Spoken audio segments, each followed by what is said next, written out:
Hello everyone, welcome from City of Light, Paris, the capital of France. আজ আমি Paris এসেছি, তো আপনাদের সাথে প্যারিসের বিখ্যাত জায়গা আমি শেয়ার করব। তো চলুন যাত্রাটা শুরু করা যাক। আমার যাত্রা শুরু হয়েছিল ফ্রাইবুর্গ থেকে, যেখানে আমি থাকি সুইজারল্যান্ডে। তো ওখান থেকে আমি ব্লাবলা কার নিয়ে প্যারিস যাচ্ছি। আমাদের ইস্টারে এখন ছুটি ছিল, তো সেই জন্য ইস্টার ব্রেকে ভাবলাম প্যারিস শহরটা ঘুরে আসা যাক। আজ আপনাদের সাথে শেয়ার করব কী করে আপনি ব্লাবলা কার নিয়েও মানে সুইজারল্যান্ড বা যে কোনো জায়গা থেকে প্যারিস যেতে পারেন। অনেক সময় আমরা টিকিট পাই না, তো ব্লাবলা কার হলো প্যারিস যাওয়ার একটা মাধ্যম। শুধু প্যারিস নয়, মানে বিভিন্ন জায়গাতে এই ব্লাবলা কার চলে। এটা হচ্ছে অফিসিয়াল ওয়েবসাইট। তো ওখানে আপনি যদি লজান থেকে প্যারিস ওই অপশানটা দিয়ে খোঁজেন, তো আপনি অনেক গাড়ি পেয়ে যাবেন। ব্লাবলা কার হলো একটা ওই শেয়ার কার আর কি, মানে একজন ড্রাইভ করবে আর সে ওই অফিসিয়াল ওয়েবসাইটে যে মানে অলরেডি পোস্ট করে দেয় যে আমি আজ প্যারিস যাব বা আজ বা পরের সপ্তাহে। তো আমরা মানে কাস্টমাররা চেক করতে পারি, তো দিয়ে বুক করা যায়, দিয়ে পেমেন্ট করে দেওয়া যায় ওই ব্লাবলা কার ওয়েবসাইটে। তো দিয়ে আপনার যাত্রা খুবই কমফোর্টেবলভাবে যাওয়া যায়। অনেক সময় ট্রেন পাওয়া যায় না, বাট আবার জুরিক থেকে বা আমাদের ফ্রান্স যাওয়ার যে ট্রেনগুলো অনেক কস্টলিও হয়, মানে স্পেশালি প্যারিস যাওয়ার হাই স্পিড ট্রেন হয়। তো সেই জন্য এই ব্লাবলা কার একটা খুবই ভালো অপশান। আমরা তো জাস্ট আগের দিন বুক করেছিলাম এই কারটা। আমাদের ফ্রাইবুর্গ সিটি থেকে প্যারিস যেতে 6 ঘন্টার মতো লাগবে। তো সকাল 6টাতে বেরিয়ে পড়েছি। আমাদের সাথে আছে আমার বন্ধু ভিক্টুয়া, আর আরেকজন আছে ফ্রান্সের মেয়ে, ও হচ্ছে মানে প্যারিসে যাচ্ছে ফ্রাইবুর্গ থেকে। তো আমরা তিনজনে এই ব্লাবলা কার নিয়ে এখন যাচ্ছি এই ফ্রান্সের রাস্তা ধরে।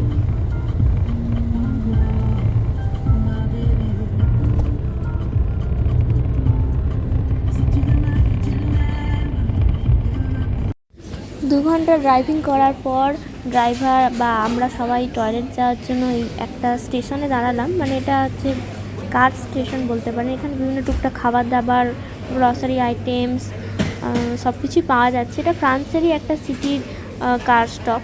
তো দেখছি এখানে কী পাওয়া যাচ্ছে। ফ্রান্সের টিপিক্যাল সব বিভিন্ন সুইট ডিশ। ফ্রান্সের তো বেকারি স্টাফ, মানে ওই ব্রেডস বা মিষ্টি খুব বিখ্যাত। তো দেখি প্যারিসে যেয়ে কিছু কেনা যায় বা খাওয়া যায় নাকি, অবশ্যই ট্রাই করার চেষ্টা করব।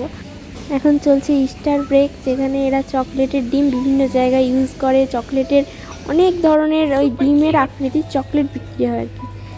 ইস্টার কথার মানেই হলো যে যীশু খ্রিস্টের পুনরুত্থান। সেই জন্য এই খ্রিস্ট ধর্মের মানুষরা এটাকে খুব বড়োভাবে সেলিব্রেট করে। 3-4 দিন তো ছুটি থাকে।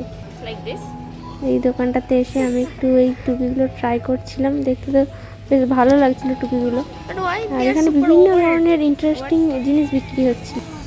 এই যে কাপগুলো দেখছেন, এখানে প্রতিটা বছরে একটা করে কাপ আছে, আর এই কাপের গায়ে ওই বছরে যে বিশেষ ঘটনা ঘটেছিল তা লেখা আছে। আপনার যেই সালে জন্ম সেই কাপটা আপনাকে তুলতে হবে আর সেটা দেখতে হবে, আপনি কিনতেও পারেন। খুবই দারুণ লাগলো। তো ভিক্টু আমাকে বোঝাচ্ছে যে কোনটা মানে কি লেখা আছে, কারণ এগুলো ফ্রেঞ্চ ভাষায় লেখা আছে। So I was born and there was an attempt in American Nobasal in Nairobi, and there was 230 victims. Great, I'm happy to know this. This one is mine, 2000. Yeah, so what's happened for you? I cannot read. Something good happened or? So it has been the release of Toy Story 2. Yeah, I like Very this good story, movie. yeah. I love this one. The president American George Walker Bush has been elected. And a new Miss France is Elodie Goussin, but maybe you don't care. তো আমার জন্মসালে জানতে পারলাম যে toy story, যেটা খুবই famous, তো ওটা প্রথম শুরু হয়েছিল। এখানে আরো সব ইন্টারেস্টিং বিভিন্ন ধরনের সোভিনিয়ার বিক্রি হচ্ছে। তো আমাদের যেহেতু 30 মিনিটসের মতো ব্রেক আছে, সেই জন্য দোকানটা একটু ঘুরে ঘুরে দেখছি। ফ্রাইবুর্গ থেকে প্যারিস যেতে আজ ব্লাবলা কারে আমাদের পার হেড পড়েছিল 40 ইউরো করে। মানে 40 ইউরোকে যদি ইন্ডিয়ান কারেন্সিতে কনভার্ট করি ওই 4000 টাকার মতো পড়েছে। আর ট্রেনের ভাড়া যদি আপনাদের বলি যে সুইজারল্যান্ডের আপনি লজান বা জুরিক থেকে যদি প্যারিস যান, তখন কিন্তু 100 সুইস ফ্র্যাঙ্কের মতো ট্রেনের টিকিট লেগে যায়। যদি আপনি আগে থেকে না বুক করেন। তো সেই অনুপাতে আমি বলবো ব্লাবলাকার অনেকটাই কনভিনিয়েন্ট, অনেকটাই কম পড়লো আমাদের। আর গাড়িতে করে যাচ্ছি, সেরকম কোনো অসুবিধা হচ্ছে না। ওয়েদার তো দেখছি এখানে ভালোই আছে।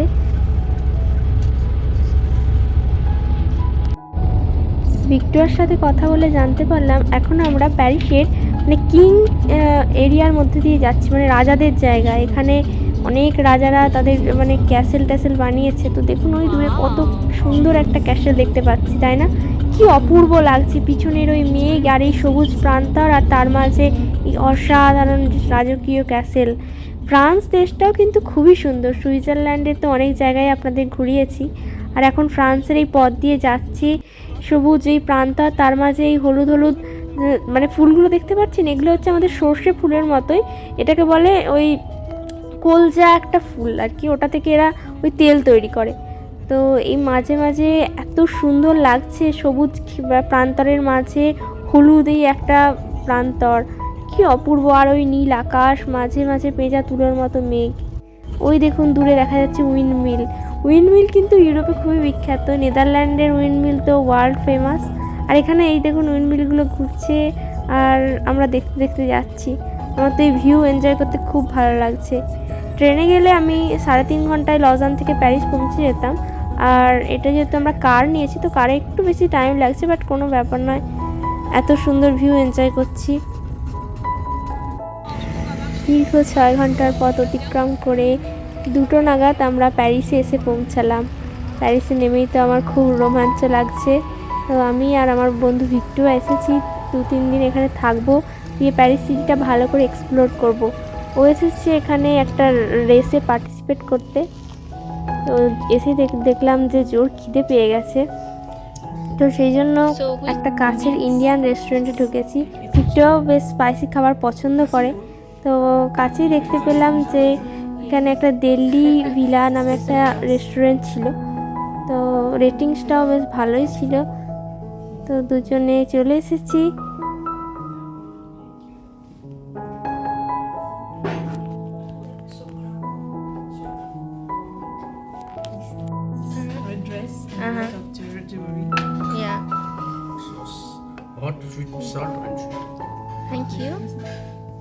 তো আমরা দুজনেই অর্ডার দিয়ে দিয়েছি একটা করে চিজ নান, সঙ্গে বিভিন্ন ধরনের চাটনি দিয়ে গেছে। আর আমি অর্ডার দিয়েছি চিকেন থালি, আর ও ভিক্টু অর্ডার দিয়েছি ফিশ থালি। তো এটা দেখলাম যে একদম গরম গরম ফুলকো ফুলকো নান দিয়ে গেছে, ভিতরে চিজ আছে আর কি। তো খেয়ে দেখি কীরকম হয়, কখনো আমি চিজ নান খাইনি। আর এবারে দিয়ে গেল আমাদের থালিটা। এখানে দিয়েছে বাসমতি রাইস, চিকেন কারি, আর একটা তরকারি ছিল আর কি, চিকপিস দেওয়া, আর দিয়েছে বেসন বড়া, আর বেগুনি ছিল, আর সঙ্গে মিষ্টি। খাবারটা তো অসাধারণ ছিল, ছটাফট খেয়ে নিলাম, জোর খিদে পেয়েছিল।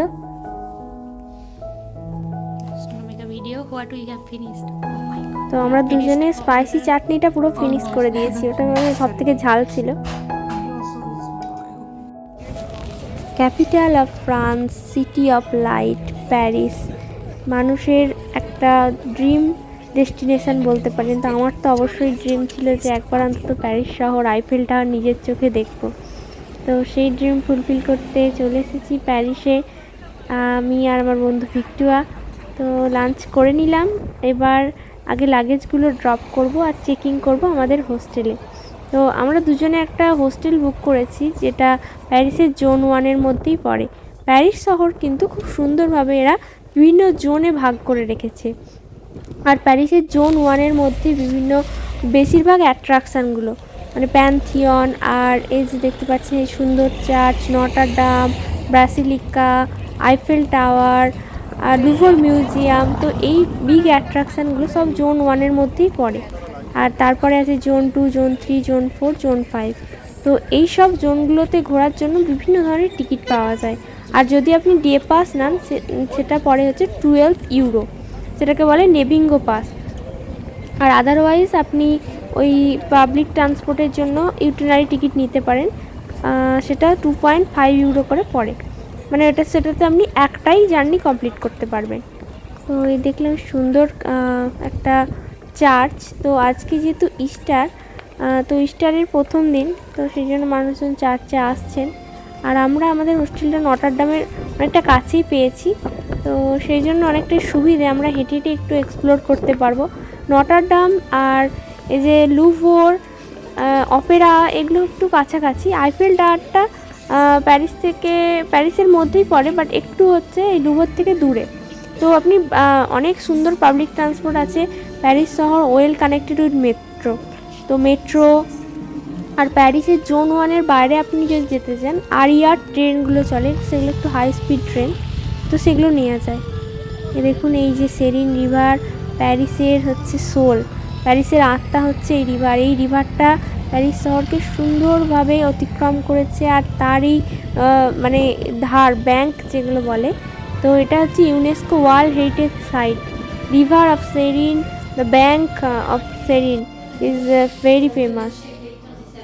তো লাগেজগুলো নিয়ে তো ঘোরা যাবে না। আমাদের হোস্টেলটা নাম হচ্ছে মাজা হোস্টেল, তো মিজে নাম ইয়া। তো দেন এই যে চলে এলাম, আমি আইডি দেখালাম, আর আমাদের তো পেমেন্ট করাই ছিল, আমাকে রুম দিয়েছে 3 তলায়।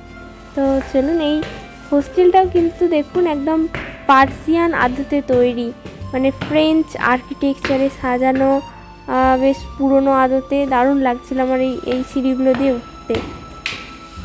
আর আমার হোস্টেলের ভাড়া পড়েছিল 2 রাত্রি থাকবো, তো 80 সুইস ফ্র্যাঙ্ক, মানে আপনাকে যদি ভারতীয় মুদ্রায় কনভার্ট করি ওই 8,000 টাকার মতো 2 রাত থাকতে পারবো। সঙ্গে ব্রেকফাস্টও ইনক্লুড আছে, তো সেটা অনেকটাই সুবিধা। আমি এই হোস্টেলটা booking.com থেকে বুক করেছিলাম, আপনারা চাইলে হোটেল বা এয়ারবিএনবিও বুক করতে পারেন। প্যারিস শহর ঘুরতে এলে 1-2 মাস আগে থেকে প্ল্যান করে এলে অনেক সুবিধা হয়, কারণ এইখানের মেন অ্যাট্রাকশান যেগুলো, লুভর মিউজিয়াম যেখানে মোনালিসার ছবি রাখা আছে, আর আইফেল টাওয়ার, আর অপেরা বা ভার্সাই প্যালেস, এগুলো প্যারিসের মেন অ্যাট্রাকশান। তো এইসবের টিকিটগুলো পেতে আপনাকে 1 সপ্তাহ থেকে 2 সপ্তাহ আগে বুক করতে হবে। আর আপনি আগে থেকে যদি বুক না করেন, আপনি 1-2 দিন আগে কোনো রকমভাবে টিকিট পাবেন না। তো সেই জন্য বলবো যে আগে থেকে প্ল্যান করে আসুন। তো আমি লুভর মিউজিয়ামের তো টিকিট পাইনি, আমি আগের সপ্তাহে দেখেছিলাম, তো আমি দেখি আইফেল টাওয়ারে যদি টিকিট পাই ওখানে উঠতে পারবো, জানি না। আর অবশ্যই বলবো অনলাইনে টিকিট বুক করে আসবেন, কারণ এখানে মেন অ্যাট্রাকশান জায়গাগুলোতে প্রচুর লাইন পড়ে। তো আমি দেখি কতটা কি ঘুরতে পারি। ভার্সাইয়ের টিকিট পেয়েছি, ভার্সাই প্যালেস, তো ওটার একটা ভিডিও ভালোভাবে বানাবো।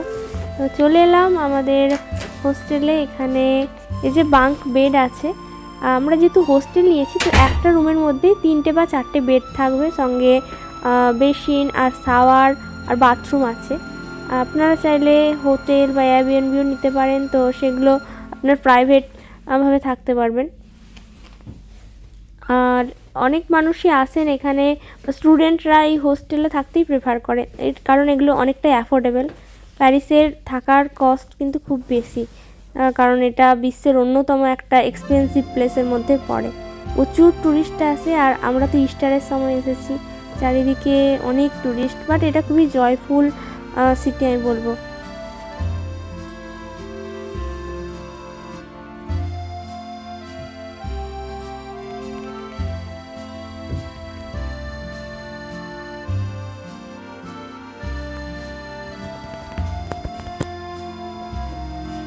এই যেগুলো হচ্ছে বাঙ্ক বেড, তো আমি 1 নম্বর বেডটা পেয়েছি। আমি এসেই ফোনটাতে একটু চার্জ দিয়ে দিলাম, আর সঙ্গে দেখছি ঘুরে ঘুরে যে কী আছে। এখানে লকার রুমও আছে, আপনার জিনিসপত্র লকারেও রাখতে পারেন। এই যে বেসিন, শাওয়ার, আর প্যারিসে এলে অবশ্যই আপনি ট্যাপ ওয়াটার থেকে জল নিয়ে খেতেই পারেন।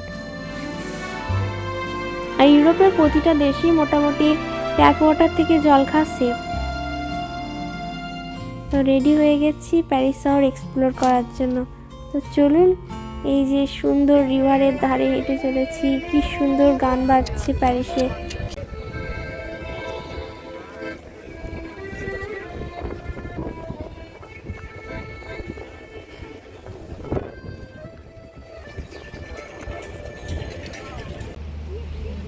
এই যে প্যারিসের বিখ্যাত সেরিন রিভার, আর এই সেরিন রিভারের ধারে ধারেই সমস্ত অ্যাট্রাকশানগুলো আছে।